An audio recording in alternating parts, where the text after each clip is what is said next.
आदाब, नमस्कार। मैं हूं मोनी सनवर और आप देख रहे हैं मुंसिफ टीवी का स्पेशल डिबेट शो बेबाक मुंसिफ। बिहार की राजनीति आज एक ऐतिहासिक मोड़ पर खड़ी है। नीतीश कुमार ने 10वीं बार मुख्यमंत्री पद की शपथ ली है। पीएम मोदी, अमित शाह और देश भर के मुख्यमंत्री पटना के गांधी मैदान में मौजूद थे। नए कैबिनेट में जातीय संतुलन, नए चेहरे और पुराना अनुभव सब कुछ दिखाई दिया। लेकिन सवाल सिर्फ शपथ तक सीमित नहीं है। तेजस्वी यादव ने नई सरकार से उम्मीद जताई है, लेकिन प्रशांत किशोर ने सीधे चुनौती दे दी है। उन्होंने कहा कि महिलाओं को 6 महीने में 2-2 लाख दो, नहीं तो ये चुनाव से पहले वोट खरीदने की स्कीम थी। ये बात साबित हो जाएगी।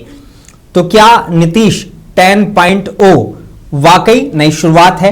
क्या पीके की चेतावनी सरकार पर नैतिक दबाव है? और क्या परिवारवाद का सवाल फिर राजनीतिक जुमला साबित हो रहा है?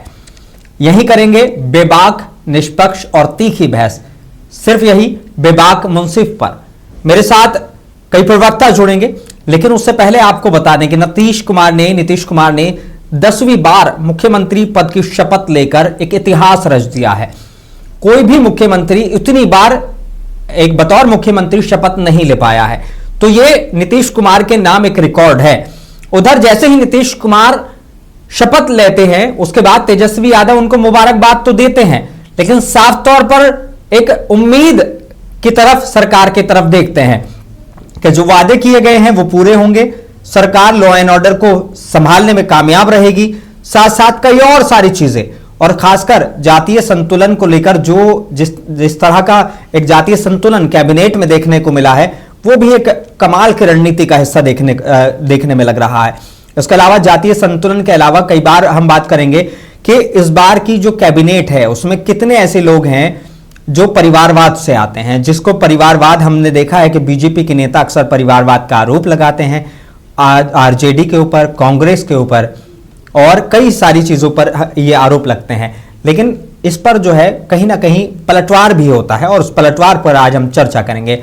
मेरे साथ मौजूद हैं जेडीयू प्रवक्ता हिमांशु कुमार, जनसुराज प्रवक्ता अक्षत शौनक हमारे साथ जुड़ेंगे, बीजेपी प्रवक्ता उषा दुबे हमारे साथ हैं और कांग्रेस प्रवक्ता नदीम अंसारी हमारे साथ हैं।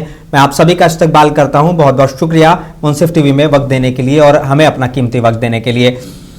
सबसे पहले मैं जेडीयू प्रवक्ता हिमांशु कुमार के पास आऊंगा। और सवाल बड़ा अहम है हिमांशु जी, नीतीश कुमार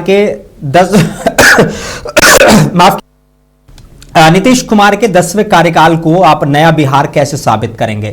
क्योंकि अभी से तो जिस तरीके से तेजस्वी यादव का ट्वीट आया, जिस तरीके से प्रशांत किशोर का बातें सामने आई, तो उसको लेकर बड़े सवाल उठने लगे हैं। तो नीतीश कुमार के 10वें कार्यकाल को आप नया बिहार कैसे साबित करेंगे, जब विपक्ष कह रहा है कि यह सिर्फ पुरानी राजनीति की रीनन है? तो बिहार की महान जनता को बहुत बहुत बधाई हो, और नवनिर्वाचित जो सरकार है उसके जितने सदस्य हैं सभी को बधाई हो जी। देखिए, हमने पिछले 20 वर्षों में जो भी काम किया है, चाहे आप देखिएगा सोशल सेक्टर में हो, जो पिछड़ी जातियां थी, पिछड़ी दलित महादलित, सभी को उत्थान के लिए काम किया है, महिला सशक्तिकरण के लिए काम किया है, इंफ्रास्ट्रक्चर उसमें काम किया है, सड़क, बिजली, नल जल, ये सब लोगों को पहुंचाया है, शिक्षा, स्वास्थ्य। शिक्षा में देखिएगा तो आज के समय में आपको प्रत्येक पंचायत में +2 स्कूल मिल जाएगा। अभी बिहार में 4 सेंट्रल यूनिवर्सिटी है, जो 2005 के पहले एक भी नहीं थी। इसके अलावा स्वास्थ्य में देखिएगा तो अभी 15 मेडिकल कॉलेज हैं, जो 5 के पहले 6 थी, मात्र अभी 15 है, और 21 है जो निर्माणाधीन है, जो जल्द ही उद्घाटन और वहां पे काम चालू हो जाएगा। तो हमने सारे सेक्टर में काम किया है, और हमने जो भी कमिटमेंट लिया नीतीश जी के नेतृत्व में एनडीए सरकार ने, तो उसको पूरा किया है। तो आने वाले 5 वर्षों में हमने जो भी वादे किए हैं, जो भी संकल्प लिए हैं, उसे भी हम पूरा करने के बिल्कुल प्रतिबद्ध हैं। चाहे वो 1 करोड़ युवाओं को रोजगार देने की बात हो, 1 करोड़ महिलाओं को लखपति दीदी बनाना, जो जीविका दीदी होती है उनको, इसके अलावा और भी जितने भी हमने कमिटमेंट लिए उसको पूरी तरह प्रतिबद्ध हैं पूरी करने के लिए। तो बिल्कुल जो हमारी जो जिम्मेदारी है बिहार की जनता के प्रति है, ना कि किसी व्यक्ति के प्रति है। जो विपक्ष के नेता जो आरोप लगा रहे हैं उनके प्रति हमारी उतनी जिम्मेवारी नहीं है। हमारी जो जिम्मेवारी है वो विपक्ष, वो बिल्कुल बिहार की जनता के प्रति है, और उसे हम पूरी तरह निभाने का प्रयास करेंगे। बिल्कुल। कांग्रेस प्रवक्ता नदीम अंसारी जी हमारे साथ हैं। नदीम जी, तेजस्वी यादव ने नई सरकार से उम्मीद जताई है, लेकिन कांग्रेस कहती है कि बिहार का मैंडेट जो है वो ट्विस्ट हुआ है।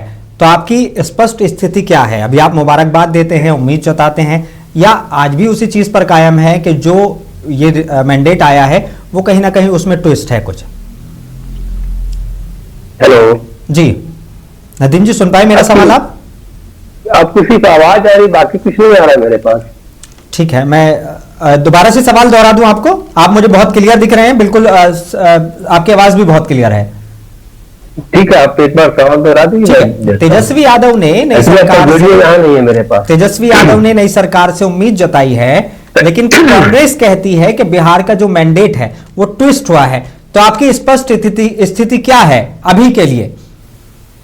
देखिए, आज के दिन में एक तरफ बिल्कुल स्पष्ट स्थिति ये है हमारी कि जो आज नई सरकार जो सरकार ने आज नीतीश जी के नेतृत्व में शपथ ग्रहण किया है, उसके लिए मेरी शुभकामनाएं हैं, मेरी दिली मुबारकबाद है कि वो सरकार इस बिहार की जनता के लिए आज पहले से बेहतर काम करे। ये मेरी शुभकामनाएं उनके साथ। लेकिन इसके साथ ही जो दूसरा पहलू है, हम आज भी उस स्टैंड पे कायम है, क्योंकि हमारा जो कॉन्फ्लिक्ट है या जो हमारा प्रॉब्लम है वो चुनाव आयोग को सॉल्व करना है। तो हमारा सवाल कभी भी भाजपा से नहीं था, जेडीयू से नहीं था। हमारा सवाल हमेशा चुनाव आयोग से रहा है। चुनाव आयोग के बदले जब दूसरी पार्टियों के प्रवक्ता आकर के जब जवाब देते हैं, तब हमें तकलीफ होती है कि आप इस लोकतंत्र में है, एक संवैधानिक संस्था के ऊपर अगर कोई सवाल उठाए जा रहे हैं तो उसको आगे आने दीजिए, उसको जवाब देने दीजिए, उसके प्रवक्ता आप क्यों बन जाते हैं? आज की सरकार जो बनी है, चाहे जैसे बनी हो, उसके लिए एक अलग स्कोप है, उसके ऊपर हम बिल्कुल बात करेंगे। पहली नजर में मेरे ये सरकार ने जो शपथ ग्रहण आज जो सरकार ली है, वो बिल्कुल लगभग वैसा ही है कि नई बोतल में पुरानी शराब को रख दी गई है। जिन जिन मुद्दों को लेकर के इनको कॉन्फ्लिक्ट था पूरे चुनावी प्रक्रिया में, चुनावी प्रचार में, ये लोग जिस बातों को कहे, आज बिल्कुल उसके उलट, कम से कम पहले दिन तो उलट दिख रहे हैं। पहली बात मैं शुरू करूंगा कि डिप्टी सीएम की बात कर रहे हैं। बार बार ये 9वीं फेल सीएम, उसी डिप्टी सीएम को आज ये फिर डिप्टी सीएम बना दिए, जिनके सर्टिफिकेट और जिनके डेट ऑफ बर्थ में कितना कॉन्फ्लिक्ट है पूरे चुनाव में अच्छी तरीके से इसके ऊपर चर्चा हुई है। दूसरी तरफ दूसरे डिप्टी सीएम है जो लखीसराय अपने असेंबली कंस्टिट्यूएंसी में किस तरीके से उनका भाषा था, बुलडोजर चला देंगे, अपने बॉडीगार्ड को किसी से बात करते हुए सुनेगा कि एक ऐसा बॉडीगार्ड है जो गोली में फायरिंग नहीं करता है। तो इस तरह की चीजें उनको। दूसरी चीज, अब ये बात पूरे चुनाव में इनकी बात थी महिलाएं, आज ये 3 महिला सिर्फ इनको मिली है जिसको मंत्री बनाएंगे। ये बात करते हैं परिवारवाद की।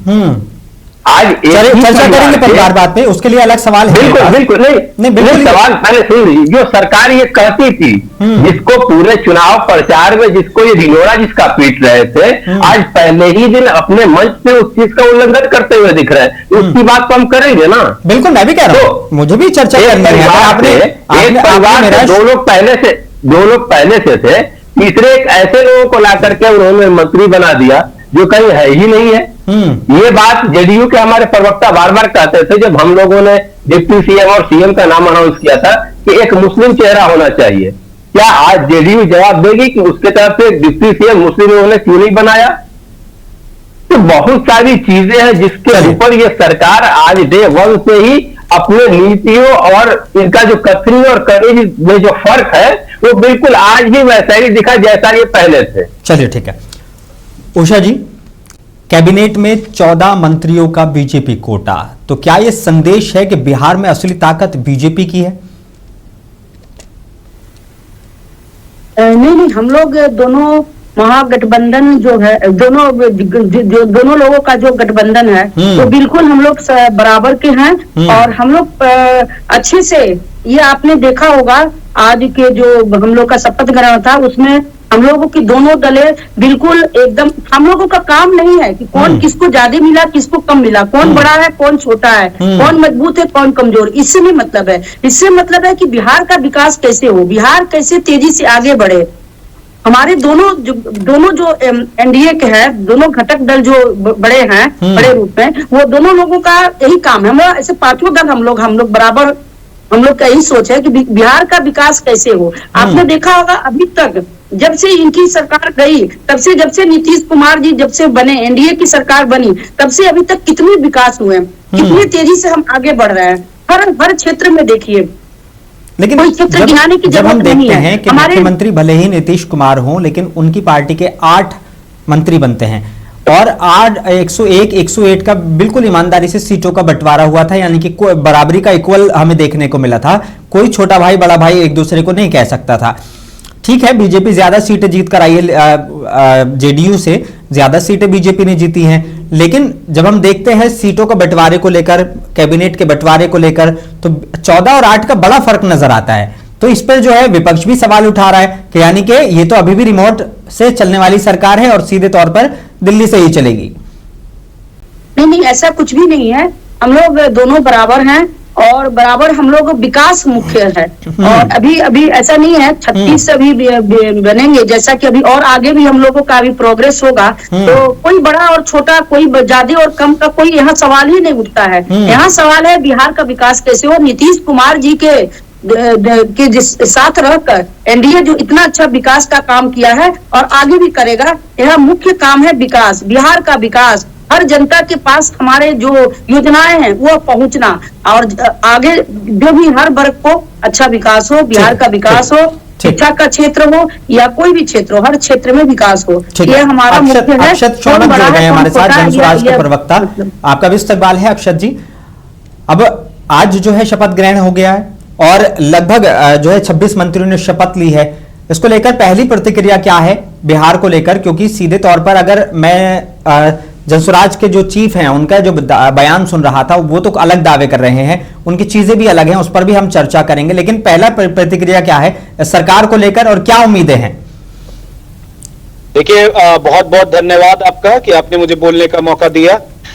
हम सबसे पहले तो एनडीए सरकार को बहुत ज्यादा शुभकामनाएं देते हैं और आशा करते हैं जो इतना भारी भरकम जनादेश इन्हें बिहार की जनता ने बढ़ चढ़ के दिया है, वो केवल एक जनादेश नहीं है, वो आकांक्षाओं का प्रतीक है। और बिहार की जनता ने इस आशा से वो जनादेश भाजपा को या जेडीयू या और इनके अन्य घटक दलों को दिया है कि ये जो इन्होंने वादे किए हैं, क्या वादे किए हैं? 1 करोड़ नौकरी देंगे, हर जिले में स्किल पार्क लगाएंगे। तो बिहार की जनता ने इन्हें वो मौका दिया है। और सबसे बड़ा जो इन्होंने वादा किया है, 10,000 की जो इन्होंने किस्त जारी की है और बोला है कि 2 लाख रुपए आपको मिलेंगे अगले 6 महीने में। जनता देख रही है, जनता पूछ रही है कि तो ये पक्का जनादेश है ना? ये पक्का जनादेश है ना? क्योंकि मैं जो दूसरे विपक्ष हैं जेडीयू के, बीजेपी के, वो तो साफ तौर पर कह रहे हैं कि वोट चोरी है। नहीं, देखिए, इस बात को मेरे सूत्रधार हमारी पार्टी के आदरणीय प्रशांत किशोर जी ने बहुत स्पष्ट रूप से कहा है। भले ही आज हम शून्य पे सिमट गए हैं, पर उस शून्य से हमने सीख ली है। हम आज भी बिहार में पहली बार ऐसी पार्टी है जो लड़ी है और उसको 3.5% वोट मिला है, 16 लाख से ज्यादा वोट मिला है। और आज हम लोग विपक्ष की भूमिका में मजबूती से बिहार को दिखाएंगे कि जनसुराज कैसे एक इफेक्टिव विपक्ष के रूप में दिखेगा, जब आज एक असली मायनों में कांग्रेस और आरजेडी मिसिंग है, वोट चोरी जैसी बातों पर ठीकरा फोड़ रहे हैं अपनी हार का और अपना आत्मविश्लेषण करने तक आगे नहीं आए। उस परिस्थिति में आपको कौन दिखता है? लेकिन आपका आत्मविश्लेषण हो गया ना, इसमें तो कोई शक नहीं है।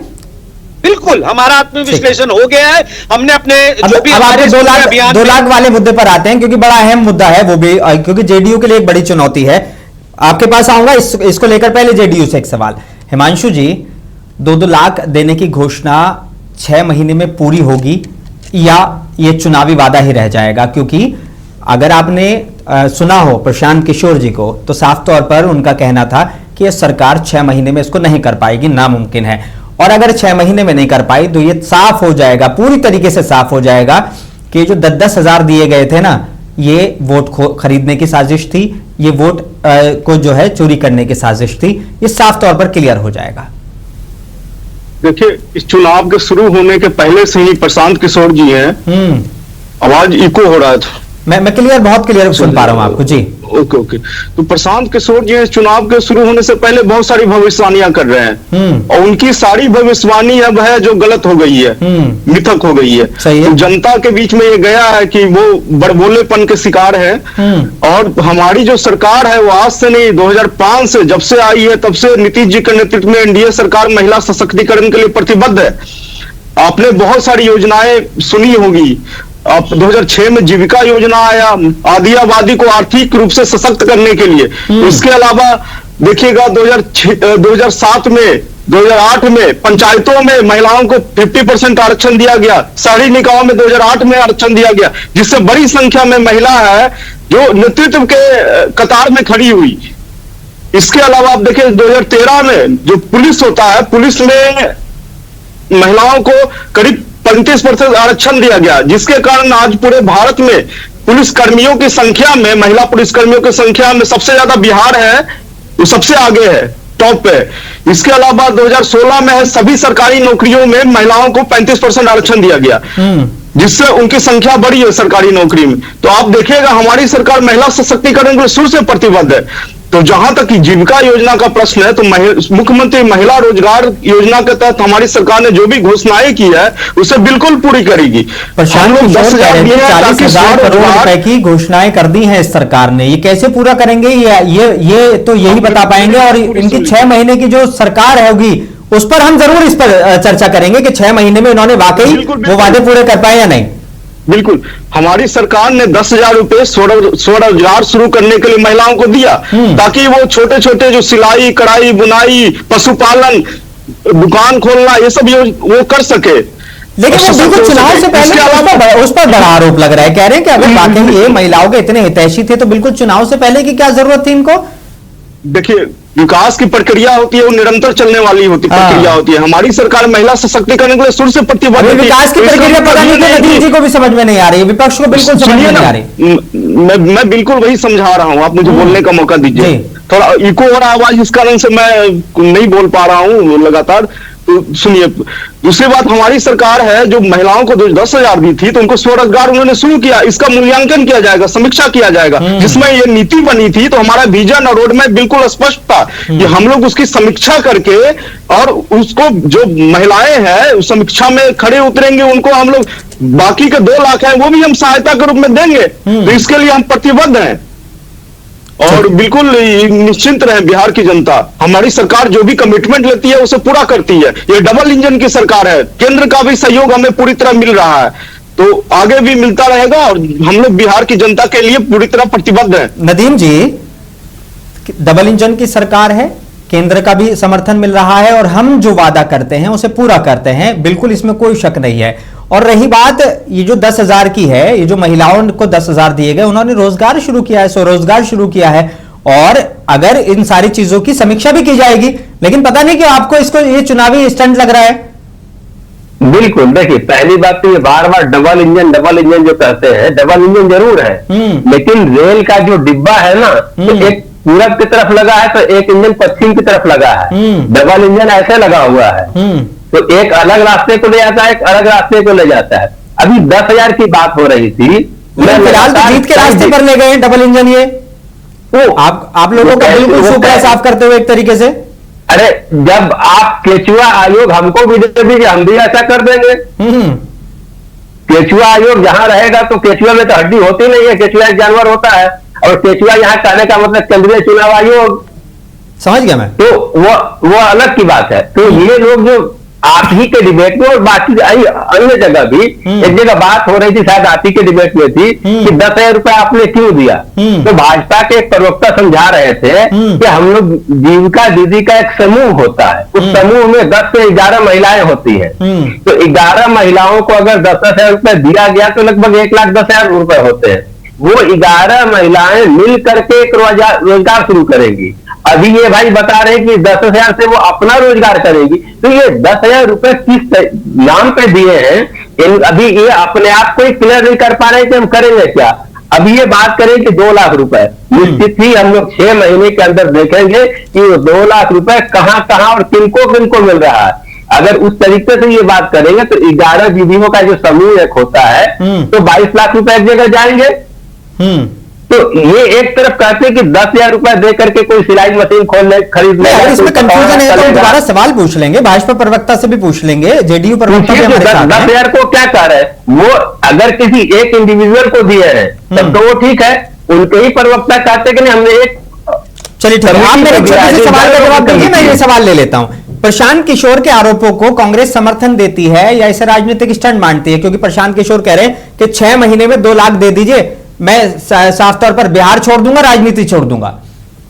देखिए, प्रशांत किशोर जी बिहार छोड़ेंगे या राजनीति छोड़ेंगे ये उनका व्यक्तिगत मामला, लेकिन इसके साथ मैं उनके साथ बिल्कुल खड़ा रहूंगा कि जो सरकार जिस वादे को करके आई है उसको नहीं निभाएगी तो विपक्ष तो खड़े रहेगा, हम भी उनके साथ खड़े होंगे कि 6 महीने के अंदर 2 लाख रुपए वो अगर नहीं देंगे तो हम बिल्कुल रोड सड़क पे आएंगे।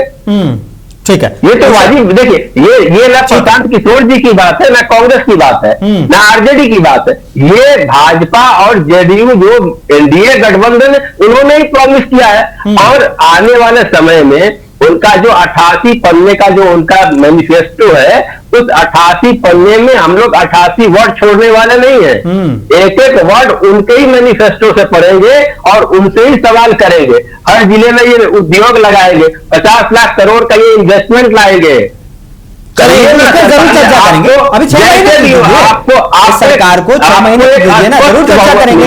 ठीक है, अब आप इन चीजों को पूरा कीजिए, हम भी देखेंगे। चलिए ठीक है। उषा जी, एक तो जो इल्जाम लग रहे हैं कि ये जो महिलाओं को 10,000 की सहायता दी गई है, ये वाला जो सहायता है ना, ये एक तरीके से चुनाव से ठीक पहले वोट प्रभावित करने का तरीका था। एक तो छोटा सा जवाब इस पर। दूसरा ये, वो जो पूछ रहे हैं कि 10,000 रुपए तो महिलाओं के खाते में डाल दिया गया, बहुत अच्छी बात है, लेकिन ये क्या 10,000 11 महिलाओं को एक साथ करके वो लगभग 1,10,000 जमा करके इस तरीके से बिजनेस करेंगी, या 2-2 लाख जब उनको मिलेंगे तो 11 महिलाएं इकट्ठा करके आपस में वो 22 लाख के करीब बनता है, तो वो 11 की 11 महिलाएं एक साथ काम करेंगी, या एक पर्टिकुलर महिला को जो है उसके रोजगार के लिए, स्वरोजगार के लिए दिया जाएगा? ये जैसा कि अभी देखे होंगे कि हमारी जो एनडीए सरकार है जितनी योजनाएं लाई है, उतनी योजनाएं अभी तक सफल रहा या नहीं रहा। महिला का आरक्षण हो या जो भी हो, महिला की बात नहीं है, कैसे यह क्यों नहीं सफल होगा? यह भी सफल होगा। अब सफल होगा, रोड मैप तो बता दीजिए। शपथ ग्रहण ली है, नहीं आज सरकार शपथ ग्रहण ली, उसके बाद सारी उषा जी देखिए, क्या है कि आपकी सरकार ने बहुत काम किया था, बहुत ज्यादा काम कर दिया, और उसके जो है बदले सरकार लोगों ने आपको मैंडेट दे दिया, वो काम अब गए। अब क्योंकि आपने वादा किया है 6 महीने में इसे पूरा करने का, आपकी सरकार ने वादा किया, डबल इंजन की सरकार है, केंद्र का भी उसको समर्थन मिल रहा है, बिहार में एक 10वीं बार मुख्यमंत्री नीतीश कुमार बन गए हैं, रोड मैप तो बताना पड़ेगा, वही हम चर्चा करना चाह रहे हैं। जो 10,000 का मुद्दा है ना, पूरे चुनाव में सबसे ज्यादा गूंजता रहा, तो एक समझना मैं भी चाहता हूं कि जो हमारे कांग्रेस के प्रवक्ता है उनके भी क्लियर हो जाए दिमाग में कि भाई एक महिला को मिलने वाला है क्या 11 महिलाओं को एक साथ मिलने वाला है?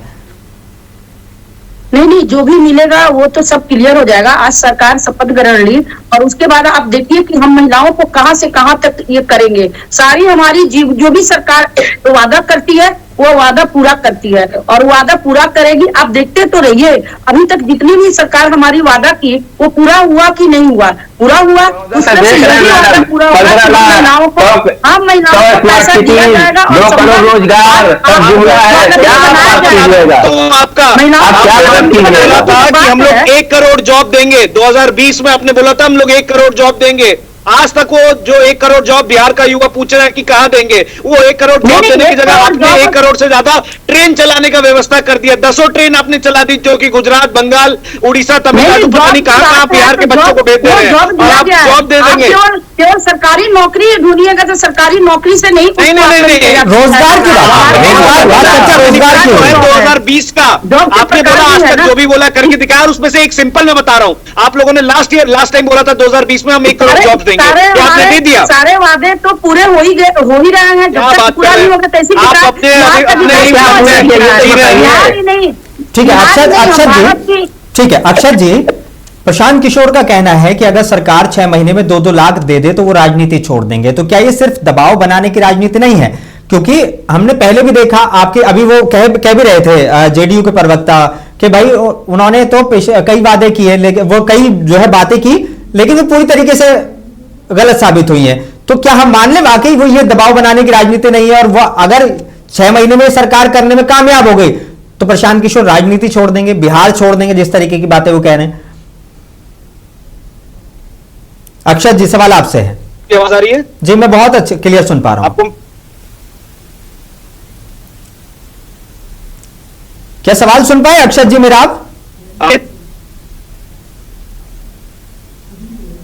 अच्छा ठीक है, मैं दोबारा से उनसे कनेक्ट करने की कोशिश करूंगा, लेकिन मैं जेडीयू प्रवक्ता के पास आऊंगा। और बड़ा अहम सवाल है हिमांशु जी, मैं भी इसको मतलब अभी जो कांग्रेस प्रवक्ता सवाल उठा रहे थे उसी को लेकर आपसे सवाल है, क्योंकि बीजेपी प्रवक्ता शायद उसको क्लियर से समझा नहीं पाए। लेकिन आप बता दीजिए कि जो महिलाओं के खाते में 11-11 जाएंगे, ये जो सॉरी 10-10 हजार गए हैं, माफ कीजिएगा, 10-10 हजार जो गए हैं और 2-2 लाख जो सरकार ने देने का वादा किया है, तो ये 11-11 महिलाओं को एक साथ दिए जा रहे हैं या हर महिला को 2-2 लाख, इस तरीके के करके ये सारी चीजें जाएंगी? क्योंकि स्कीम आपकी है तो समझा भी आप ही पाएंगे इसको। मुख्यमंत्री महिला रोजगार योजना है, तो प्रत्येक महिला को जो जीविका से जुड़ी हुई है उनको 10-10 हजार दिया गया है। ठीक है, ये तो देखने वाली चीज है। तो प्रत्येक महिला है उसको जो 10 हजार का कैसे यूटिलाइजेशन करती है अपने स्वरोजगार के लिए, उसका समीक्षा किया जाएगा। ये हमारे विजन में है, और उनको देखा जाएगा कि उनको उस रोजगार को बढ़ाने के लिए कितने राशि की जरूरत है, उसके अनुपात में 2 लाख तक सहायता की जाएगी। ये योजना है। और 2-2 लाख जो दिए जाएंगे वो भी जिस तरीके से 10-10 हजार प्रत्येक महिला को दिए गए वो भी बिल्कुल सबको दिए जाएंगे, है ना? तक की बात हो रही है। बहुत सारी महिला है, उसकी जो सिलाई कढ़ाई बुनाई या पशुपालन या दुकान वो खोली है, उसके लिए जितने रुपये की जरूरत है तो उसकी समीक्षा करके 2 लाख तक दिए जाएंगे। 2 लाख तक, यानी कि 2 लाख एक महिला को पर्टिकुलर नहीं होंगे, 2 लाख तक दिए जाएंगे। ये योजना में हमारी विजन में 2 लाख तक। इस पे सवाल पूछूंगा मैं आपसे, इस पे सवाल यही बात तो मैं कह रहा हूँ कि ये लोग जनता को मूर्ख समझते हैं। चुनाव के पहले कुछ और, अभी इनकी बात सुन रही है। चलिए ठीक है, मैं आ रहा हूं आपका सवाल लूंगा, ये सवाल लूंगा, मैं सवाल लूंगा, लेकिन अक्षय चौनक बीच में कट गए थे, मैं उनसे एक सवाल ले लेता हूं छोटा सा। आप एक खाली उनको जोड़ दीजिएगा। हाँ, भाजपा के या जेडीयू के प्रवक्ता से ये पूछिएगा कि वो जो स्वरोजगार की बात कर रहे हैं, 5 रोजगार यहाँ गिना दे जो महिलाएं करेंगी तो उनको 2 लाख रुपए मिलेगा, सिर्फ 5 हमको बता दे। ठीक है, ये जेडीयू प्रवक्ता ये सवाल ध्यान रखेंगे। और अक्षय जी, आप ही की तरफ आऊंगा, सवाल बड़ा अहम है। मैंने पूछा था आपसे, लेकिन क्योंकि उस वक्त आप डिस्कनेक्ट हो गए थे, कुछ टेक्निकल इश्यू आ गया था, मैं सवाल अपना फिर से दोहरा देता हूं। प्रशांत किशोर जी का कहना है कि अगर सरकार 6 महीने में 2-2 लाख दे दे तो वो राजनीति छोड़ देंगे। तो क्या ये सिर्फ दबाव बनाने की राजनीति नहीं है? और अब हिमांशु जी जिस कह रहे थे साफ तौर पर कि 2 लाख तक की हमने बात की थी, आप 2-2 लाख कह के उसको बयान को बदलिए नहीं। देखिए, हिमांशु जी को मैं सबसे पहले ये याद दिलाना चाहूंगा कि पिछले 20 साल से बिहार में उन्हीं की सरकार है। उसी राज्य में 50% से ज्यादा महिलाएं हैं जो कि अशिक्षित हैं। एक बड़ा वर्ग है महिलाओं का जो दिन में एक रोटी भी जिसको नसीब होना मुश्किल हो जाती है। ऐसी बच्चियों की हालत है, स्कूल में उनके लिए शौचालयों की व्यवस्था नहीं है। तो महिलाओं के लिए बिहार ऐसा राज्य जो मल्टी डायमेंशनल पॉवर्टी में अच्छे खासे राज्य को पीछे छोड़ के लेकिन वो अपने पहले ही वक्तव्य में, क्योंकि आप थोड़ा सा लेट आए, वो अपने पहले ही वक्तव्य में गिना रहे थे कि हमारी सरकार ने कितने कॉलेज बनाए, कितने स्कूल बनाए, क्या क्या काम किया है। मैं दोबारा से जाऊंगा, उनसे पूछूंगा। अगर ऐसे वादे होते तो स्टैटिस्टिक्स जो है वो तो झूठ नहीं बोलते हैं, कभी भी तथ्य झूठ नहीं बोलते हैं। हाँ। तो यथास्थिति बयान करते हैं, और यथास्थिति यह है कि इन्होंने कभी भी बुनियादी ढांचे को बनाने में, स्ट्रक्चरल रिफॉर्म्स करने में महिलाओं के लिए कोई काम नहीं किया है। अगर ये 10,000 रुपए ही महिला को देना चाहते तो ये क्यों चुनाव, कितना शर्मनाक है इस देश में, पूरा देश देख रहा है कि चुनाव की डेट है जिस दिन पोलिंग होनी है उससे एक दिन पहले किस्तें जारी हो रही है। 6 तारीख से पहले 5 तारीख को किस्त जारी हो रही है और 10 तारीख को किस्त जारी हो रही है। ये कैसा संविधान और क्या डेमोक्रेसी बची है इस देश में? महिला सशक्तिकरण के नाम पे आप ऑलरेडी इतना पिछड़ा हुआ राज्य है, ऑलरेडी इतना गरीब राज्य है, आप उनको पैसा देकर आप उनकी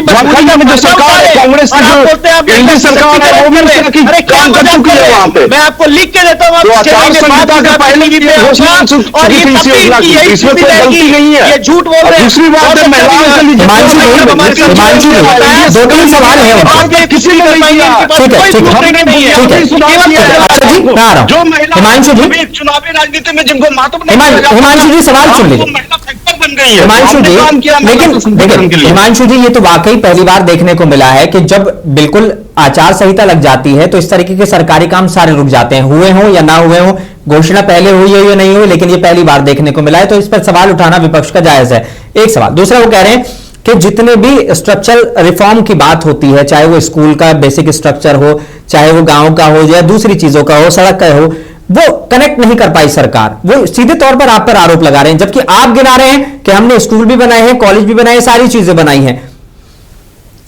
देखिए, ये विकास है ना, वो दिखने वाली चीज है। इन्हें दिखाई नहीं दे रहा है तो इनकी समस्या है। बिहार की जनता को कह रहे हैं दिखाई कि दे आंकड़ों रही में है। तो कहीं भी नहीं बिहार है। की जनता है, उनको अपने अपने गेट दरवाजे के सामने रोड दिखाई दे रहा है, उनके घर में बिजली के बल्ब जल रहे हैं और उनके बच्चे हैं। बिहार में प्रत्येक पंचायत में +2 स्कूल है। ये देखने वाली बात है। कितना स्कूल है कंसेप्ट बना दिया जो स्वास्थ्य के लिए हमने काम किया है, जो मेडिकल कॉलेज हमने खोले हैं, वो दिख रहा है। 21 निर्माण मेडिकल कॉलेज मेडिकल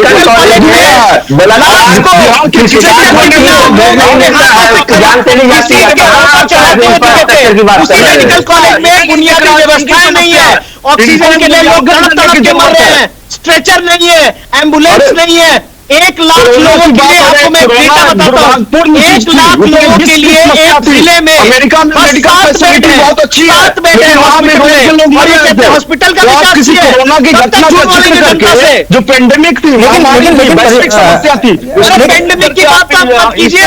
पूरे हिमांशु देश जी। ने देखा था कि बिहार के लोगों को कितनी त्रासदी ठीक है हिमांशु जी, थी। अरे हिमांशु जी, कांग्रेस प्रवक्ता ने सवाल पूछा था, कांग्रेस प्रवक्ता ने एक सवाल पूछा था। वो कह रहे थे कि ये जो महिला हितैषी बन रहे हैं, इनसे 5 योजनाएं बता दीजिए जो वाकई इन्होंने जो है महिलाओं के लिए चलाई हो और महिलाओं का विकास उससे हुआ हो, वो एक बता दीजिए। दूसरा, अगर मान लीजिए कि विपक्ष आपका सवाल उठा रहा है, आप कह रहे हैं कि मेडिकल कॉलेज बने हैं, वो दिखाई दे रहा है, लेकिन सिर्फ मेडिकल कॉलेज बना देने से काम नहीं चलेगा ना, उसमें चीजें भी तो प्रोवाइड करानी पड़ेंगी कि लोगों को कहीं और भागना ना पड़े। अगर पहले इंफ्रास्ट्रक्चर ही नहीं है, बिल्डिंग ही नहीं है, वहां पे बेड्स नहीं है, और तो फिर वहां पे लोग कैसे इलाज करवाएंगे? कोई भी स्वास्थ्य सुविधा बनती है, बेहतर बनती है, तो उसके पहले इंफ्रास्ट्रक्चर बना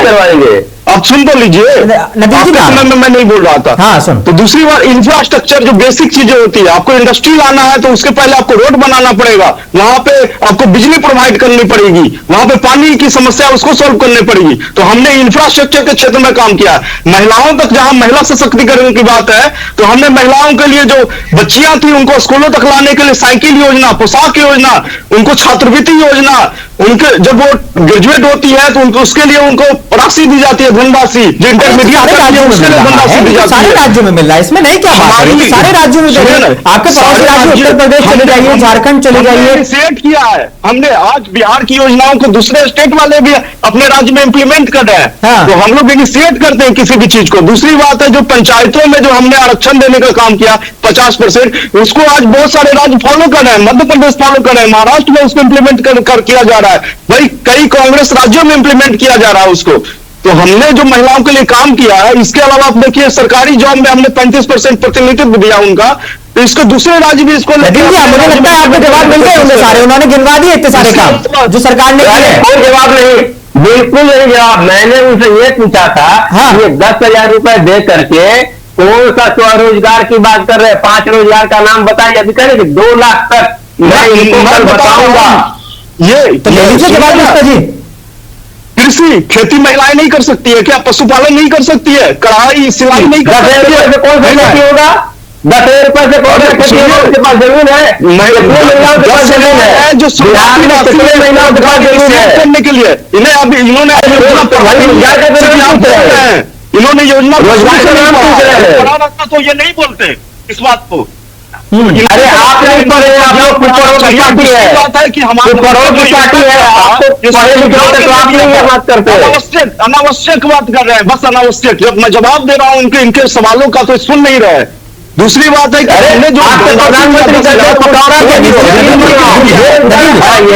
हिमांशु जी अपनी बात जल्दी पूरी कर लीजिए ताकि मैं और से भी सवाल ले सकूं। आप बोलिए, मैं सुन रहा हूं आपको। नदीम जी पहले जवाब सुन लीजिए, फिर मैं आपके पलटवार ले लूंगा इसको लेकर। बताइए हिमांशु जी। हमने अभी क्लियर बोला कि हमने जो 10,000 की धनराशि दी है, उसे सहायता राशि के रूप में महिलाओं को उनका जो स्वरोजगार है उसको शुरू करने के लिए दिया है। इसके अलावा हमारी सरकार है जिनको आने वाले समय में उनके जो स्वरोजगार का मूल्यांकन करके समीक्षा करके उन्हें जितनी जरूरत होगी उसके अनुरूप 2 लाख तक नहीं कहा गया था, 2 लाख रुपए देने की बात हुई थी। 2 लाख तक आप योजना जाके देख लीजिए, योजना में लिखा हुआ है क्लियर कि हम लोग 2 लाख तक उनको सहायता देंगे। नदीम जी, छोटा सा कमेंट देखिए, वो कह रहे हैं। दूसरी बात भी मैं जवाब दे देता हूं, और भी जवाब दे रहा हूं। हिमांशु जी, चुनाव आयोग पे आरोप लगा रहे हैं, अपना मूल्यांकन तो कर नहीं रहे हैं, क्यों हारे हैं? सीट शेयरिंग उसमें तो आपके देखने से ज्यादा सीट मिल जाए। सुनिए ना, यहाँ चुनाव आयोग का मैं जवाब दे रहा हूँ आपको, चुनाव इसलिए दर्द होता है क्योंकि ये भारत नदीम जी, छोटा सा जवाब, ठीक है नदीम जी देखिए, उन्होंने क्लियर कहा, ठीक है हिमांशु जी मारो, नदीम जी उन्होंने साफ तौर पर सवाल सुनिए, उन्होंने साफ तौर पर कहा कि 10,000 रुपए अभी दिए गए हैं उनको, और वो अपना उससे एक स्वरोजगार की शुरुआत करेंगी, और जो वो स्वरोजगार उससे शुरू करेंगी उसका फिर अब मूल्यांकन होगा 6 महीने के अंदर, और उनको जितने की सहायता होगी खासकर 2 लाख रुपए तक की वो सरकार मुहैया कराएगी। यानी कि 10,000 रुपए सिर्फ एक स्टार्टिंग है, और अभी जो है पूरी एक किस्त उनको दे दी जाएगी जितना उनका रोजगार के लिए जरूरत होगी। देखिए, ये 2 झूठ बोल रहे हैं। पहला झूठ ये बोल रहे हैं कि 2 लाख तक, जबकि इनके मैनिफेस्टो में क्लियर लिखा हुआ है योजना में, चुनाव में बार बार कह रहे कि 2 लाख रुपए देंगे। दूसरी चीज, मेरा इनसे डायरेक्ट सवाल था कि ये 10,000 रुपए में कौन सा स्वरोजगार शुरू हो सकता है? अब वो गिना रहे थे तो आप सुन नहीं रहे थे। कौन सा रोजगार? तो कृषि की बात कर रहे हैं, सुनेगा कौन सी बात? सहायता राशि आपने कौन सी योजना चलाई? जब सत्ता थी तो आपने महिलाओं के लिए कौन सा योजना चलाया? आप नाम बता सकते हैं एक भी? अरे आपने चलाया ही नहीं, कभी महिला आपके विकास में चिंतन में रही नहीं। आप जहाँ से पढ़ लिख कर क्या है ना, वो नेहरू जी की कॉलेज और यूनिवर्सिटी से पढ़कर क्या है, एक और दावा किया, और वो दावा ये था कि हमने जो योजनाएं शुरू की हैं लड़कियों के लिए हो चाहे महिलाओं के लिए हो, वो जो है पड़ोसी राज्य भी अपना रहे हैं और कांग्रेस शासित प्रदेश भी अपना रहे हैं। बिल्कुल झूठ है, बिल्कुल झूठ है। अरे देखिए, आप जो कह रहे हैं तो महिलाओं के लिए आरक्षण की बात पहले कौन किया? हम किए। पंचायती राज का स्थापना कौन किया? हमने किया। तो जो मेरे ही किए कॉपी करेंगे, आरक्षण दिया कोई माइंडसेट ही नहीं है। करीब शासन में रहे तो कितना योजना चालू की है बताइए। चलिए ठीक है, आरक्षण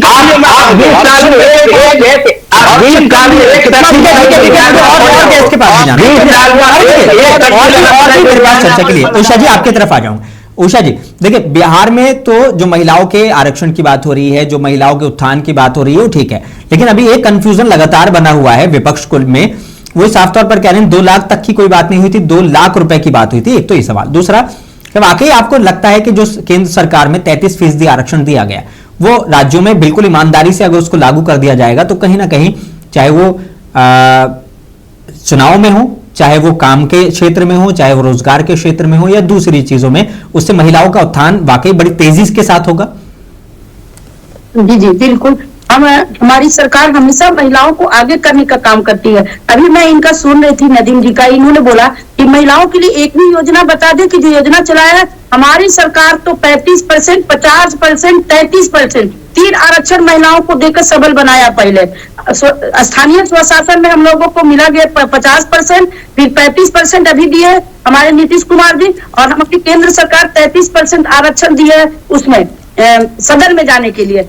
आपने अभी तक क्या किया? आपने तो कुछ किया नहीं, आपने तो कुछ किया नहीं। हमारे महिलाओं को सबल बनाने के लिए ऐसी हमारे प्रधानमंत्री जी आज आपका मंत्रिमंडल बना, कितने लोग, कितनी महिलाओं का मंत्री बनाए हैं देश में लागू है। सवाल का जवाब दीजिए। और महिलाएं हमारी सशक्त हो रही है और आगे बढ़ रही है सदन में। मुंह से सशक्त नहीं कीजिए, मुंह से सशक्त नहीं होता है, जमीन पर सशक्त होता है।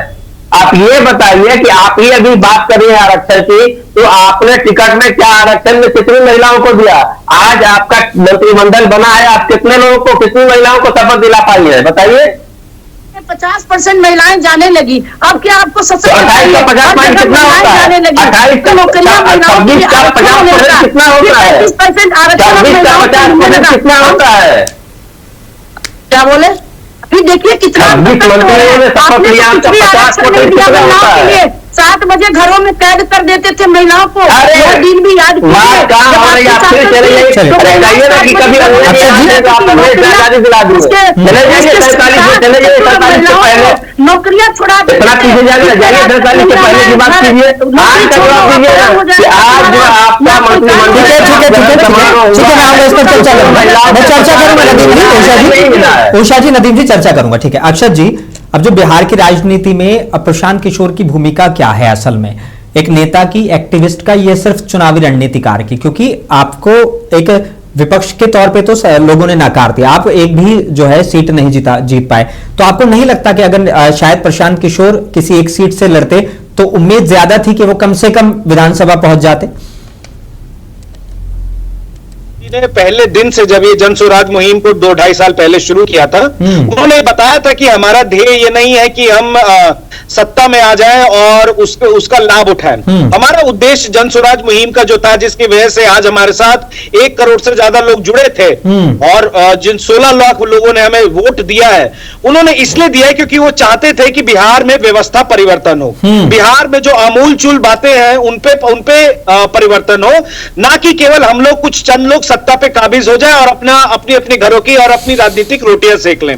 तो प्रशांत किशोर जी अगर एक सीट से लड़के जीत भी जाते और जनता ने जिस प्रकार से हमें नकारा है, उस हिसाब से हम लोग कोई भी हमारे जो ध्येय था उसको हम प्राप्त नहीं कर पाते। लेकिन बतौर विपक्ष तो रहेंगे ना बिहार में, बतौर विपक्ष तो हम मानेंगे मजबूती के साथ रहेंगे कि विपक्ष आज बिहार में मौजूद नहीं है, क्योंकि मैं पूरे सम्मान के साथ ये बात आप सभी को बताना चाहूंगा कि कांग्रेस और आरजेडी ने जो काम किया है, फ्रेंडली फाइट्स की हैं, आपस में ही एक दूसरे के खिलाफ कैंडिडेट लड़ाए हैं, जो एक दूसरे के साथ सीटों में बंटवारे की इतनी देरी की, एक भी ज्वाइंट प्रेस कॉन्फ्रेंस नहीं की, उसकी वजह से इन्होंने खुद की ही क्रेडिबिलिटी गिरा ली है। मैं आरोप नहीं लगा रहा हूं, मैं तथ्यों को बता रहा हूं, और जिसकी वजह से आज भले आपको वो शून्य दिखे, लेकिन जो मैंने फिर से अपनी बात दोहराऊंगा कि 3.5% जो वोट शेयर है, और जो देखिए आज प्रशांत किशोर जी आपको जमीन पर दिख रहे हैं, गांधी आश्रम में उन्होंने अपने प्राइस जो हमारी बातें हुई हैं प्रायश्चित किया है, लेकिन आपको बता सकते हैं मुझे, आपको तेजस्वी यादव या राहुल गांधी कहां दिख रहे हैं? कोलंबिया में जरूर दिख रहे होंगे, लेकिन बिहार की धरती पे प्रशांत किशोर जी आरजेडी ने बिल्कुल चुनाव के बाद 4 घंटे का बाकायदा इसको मंथन किया, सारे अपने जितने हारे हुए नेता थे, अब जीते हुए नेता, सबको बुलाया, पूछा कि कहां कमी रह गई, कहां चूक रह गई। अरे इसमें नेताओं की गलती नहीं थी, मुझे लगता है ये आला कमान अपनी जो हार है वो नेताओं पे ठीकरा फोड़ रहे हैं। जब आप एक मुझे बात बताइए, आप तो पत्रकार हैं, तेजस्वी पत्र जब जारी हुआ था, क्या उसमें कहीं भी जिस दिन वो प्रेस कॉन्फ्रेंस हुई थी, राहुल गांधी की फोटो थी, किसी भी आला कांग्रेस नेता की फोटो थी, वीआईपी की किसी नेता की फोटो थी? ये गठबंधन नहीं था, पहले दिन से हम लोग कह रहे थे ठगबंधन है, और जनता ने इन्हें नकारा है। इतनी पुरानी लेगेसी पार्टीज आज इतनी कम सीटों पर सिमट के रह गई है, और जन स्वराज जिसके पास खोने के लिए कुछ नहीं था, सब कुछ पाने के लिए था, वो आज 3.5% वोट पा गई है, 16 लाख से ज्यादा वोट पा गई है, वोट शेयर हो गया हमारा इतना बड़ा। आप कहते हैं कि विपक्ष नहीं है? जन स्वराज यानी हम माने कि विपक्ष के तौर पर आप रहेंगे, बिल्कुल एक्टिव रहेंगे, बिल्कुल रहेंगे। आप हमें अगले 5 साल के, अगले 10 साल भी जनता के मुद्दों पर संघर्ष करते देखेंगे और एनडीए की सारी नीतियों को चैलेंज करते देखेंगे। हिमांशु जी, परिवारवाद का मुद्दा मैंने उठाया था शुरुआत में, और मैं चाहता था कि इस पर एक चर्चा हो, और क्योंकि परिवारवाद को लेकर हमने देखा है कि नीतीश कुमार अगर चाहते तो अपने बेटे को मंत्रालय दे सकते थे, मंत्री पद दे सकते थे, एमएलसी बना सकते थे, लेकिन उन्होंने दूर रखा अपने परिवार को राजनीति से। तो परिवारवाद को लेकर बीजेपी और जेडीयू दोनों पर सवाल यह है कि क्या नई कैबिनेट में वाकई योग्यता को प्राथमिकता मिली है? क्योंकि ऐसा देखने को नहीं मिला, ज्यादातर जो नेता थे वो परिवारवाद से कहीं ना कहीं जुड़े हुए थे। देखिए, योग्यता को बिल्कुल रखा गया है सबसे आगे। कोई भी व्यक्ति है जिसमें योग्यता है, उसके पास उसके अपॉर्चुनिटी है कि वो आके बन सकते हैं, अपना काम कर सकते हैं। सचिन तेंदुलकर अगर बेटा है, अगर योग्यता नहीं है तो वो नहीं चल पाया। सुनील गावस्कर के बेटा था, उसने भी कोशिश किया, वो नहीं चल पाया।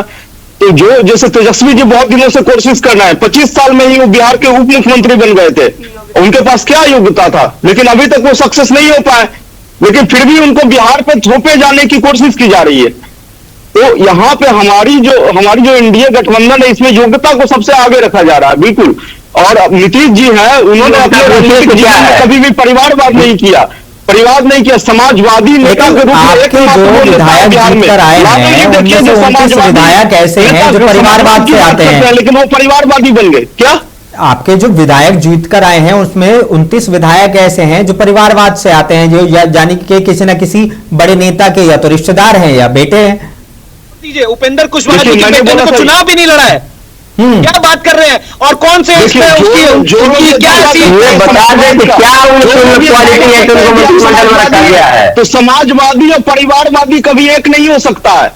अब आपके परिवार आपके सहयोगी हैं परिवार का मैं आंकड़ा बता दूं, अब आप आंकड़ों पे बात करें, मैं आंकड़ों पे बात कर लेता हूं। आपके सहयोगी हैं मांझी जी, मैं आंकड़े लेके बैठा हूं, मुझे पता था कि इन सारी चीजों पर चर्चा होगी। हिमांशु जी, नदीम जी आ रहा हूं। परिवारवाद का सबसे बड़ा नमूने जो है आपके मांझी जी देख लीजिए, 6 टिकट मिलते हैं उनको, 6 सीटें गठबंधन की तरफ से दी जाती हैं, उसमें से कम भी नहीं तो उन्होंने अपने सारे जो है अपने परिवार वालों को बांट दी, अपने रिश्तेदार वालों को बांट दी। क्या ये सच नहीं है? अगर कहेंगे तो मैं नाम भी बता दूंगा कौन कौन क्या ताल्लुक रखता है। उपेंद्र कुशवाहा जी, एनडीए से 6 सीटें मिलती हैं, पत्नी स्नेहलता सासाराम सीट से विधायक बन चुकी हैं। उपेंद्र कुशवाहा ने खुद नीतीश कुमार में मंत्री रहे, संतोष सिंह के भाई आलोक कुमार सिंह को दिनारा विधानसभा से टिकट दिया था, वो भी चुनाव जीत गए, और लेकिन उनको मंत्री नहीं बनाया गया। लेकिन है परिवारवाद के कई सारे ऑप्शन। आप कहेंगे तो सम्राट चौधरी का मैं जिक्र कर दूंगा और सारी चीजें कर दूंगा, श्रेयसी सिंह का मैं जिक्र कर दूंगा। पार्टी है जदयू जो है हमारी समाजवादी पार्टी है, और नीतीश जी हैं जो जीवन में अपने कभी भी परिवारवाद नहीं किए। जब वो रेल मंत्री थे उस समय भी जो जेडीयू की बात कर लीजिए, अनंत सिंह की बात कर लीजिए, ऋतुराज कुमार है, चेतन आनंद है, ये परिवारवाद की परिभाषा नहीं है।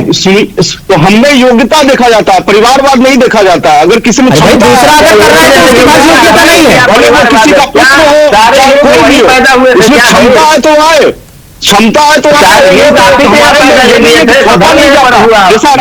थोपा जाता है, राजद में मुख्यमंत्री का पद थोपा जाता है। जब उनमें उप मुख्यमंत्री बनाने की बात आई तो उन्होंने 25 साल के जो लड़के थे तेजस्वी जी 2015 में, उनको बनाया गया, अब्दुल वाहिद सिद्दीकी को नहीं बनाया गया।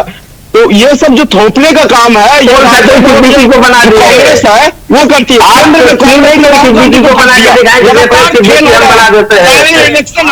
बात अगर बताऊं, दोनों दलों से आज बिहार का युवा ठगा हुआ महसूस कर रहा है। इन्होंने हमेशा से बिहार के युवाओं के बिहारी जो अस्मिता है उसको जगाया है, उनको वादे किए हैं, और घूम फिर के वो वोट बटोर के अपने ही घरों के बच्चों को आगे बढ़ाने का काम किया है।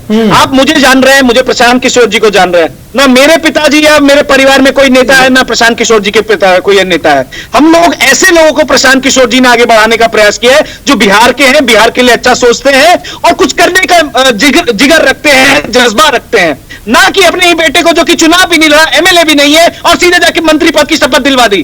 क्या मजाक हो रहा है? ये बिहार का युवा देख रहा है और त्रस्त है इन लोगों से, और इनको जल्द जवाब मिलेगा इसका। नदीम जी, परिवारवाद पर आप भी बहुत बोलते हैं, बीजेपी जेडीयू दोनों पर वार करते हैं, लेकिन कांग्रेस भी इससे अछूती नहीं है। इसको लेकर आपकी क्या सफाई है?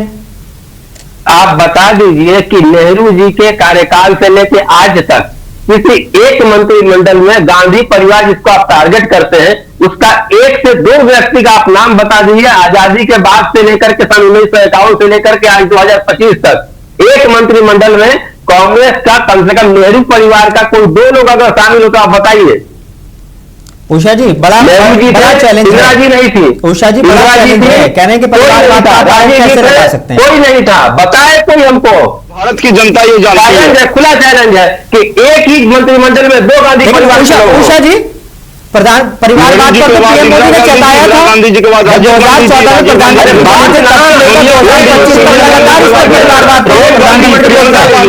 प्रियंका गांधी भी मंत्रिमंडल में उनका नाम भी चेंज करके गांधी लगा दिया गया पीछे सबने बादरा हटा के। अरे आप लोग तो सावरकर माफी मांगने वाले को लेकर नहीं जाएंगे। अगर आपके पास कोई नाम है तो दिखाइए ना। उषा जी, सवाल सुन लीजिए मेरा। उषा जी, सवाल सुन लीजिए।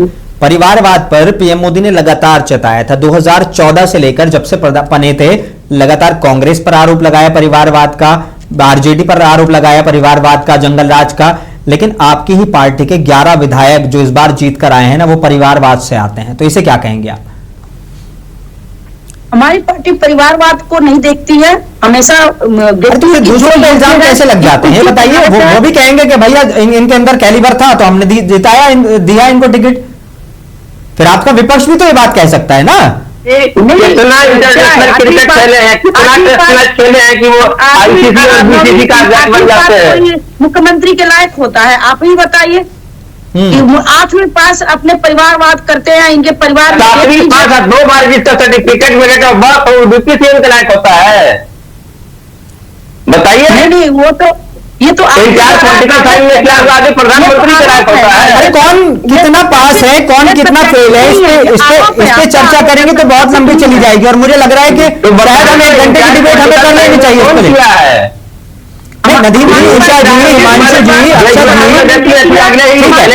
सुनिए ना, अगर हम इस पर चर्चा करेंगे, लगातार प्रधानमंत्री की डिग्री पर सवाल उठते रहे हैं, तेजस्वी यादव की डिग्री पर और पढ़ाई पर सवाल उठते रहे हैं, और कई और नेता हैं उसको लेकर। अब सम्राट चौधरी जी के ऊपर सवाल उठ रहे हैं, वो कह रहे हैं कि महिला कॉलेज से ही उन्होंने पास कर लिया, ये भी कमाल है।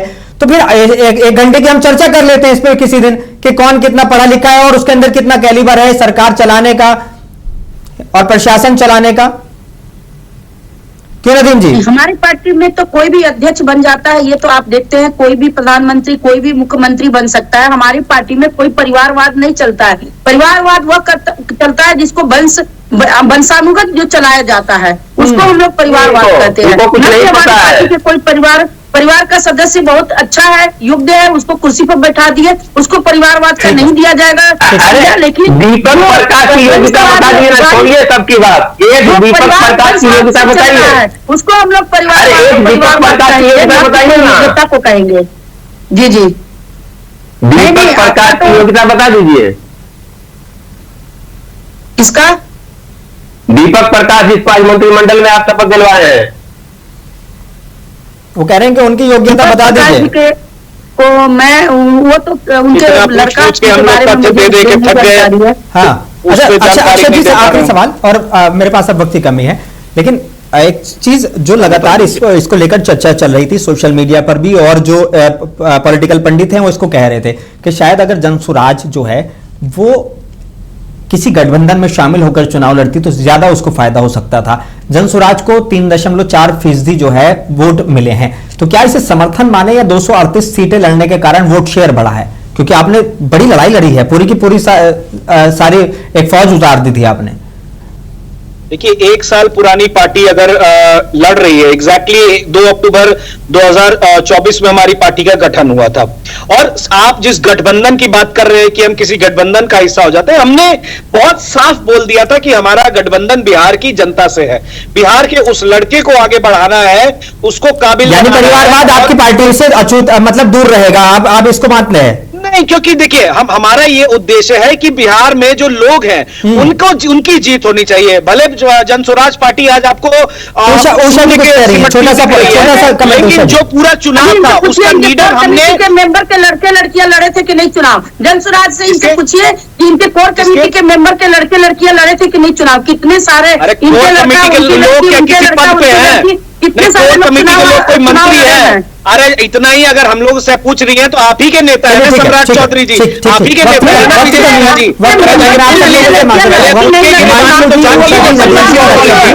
इनकी बेटी को